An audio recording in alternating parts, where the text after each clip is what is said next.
vehivavy sy rem-pianakaviana rehetra izay traboina ka misedra fahasairanana lehibe tokoa amin'izao. Anio Valomartsa 2024 izay ankalazana ny andron'ny vehivavy eran-tany dia miarahaba ny vehivavy malagasy na tratra izany daty manandaza loatra izany.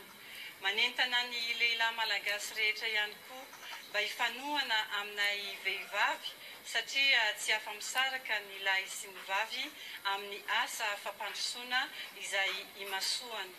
Hofisitrahany vehivavy ny zony Samia mandray andraikitra. Izany no lohahevitra enti mankalaza amin'ity taona ity mba handraisantsika andraikitra sy adidy izay manandrify antsika tsirairay avy.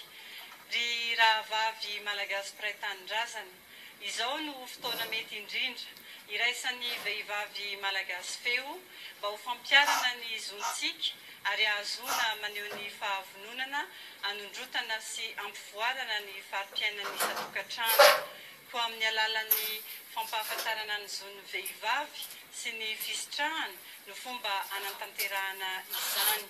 Tokony hitraka mandrakariva isika aneho fahavononana ialana amin'ny fahasairanana. Miray fo sy saina amin'ny vehivavy maneran-tany koa isika eto Madagasikara, manao tongotra miara-mamindra mba hisy dingana vita sy azo tsapaitanana. Koa dia mirary soa sy fahombiazana ary mankahery antsika vehivavy malagasy rehetra ao ary ho tratry ny Valomartsa manaraka indray.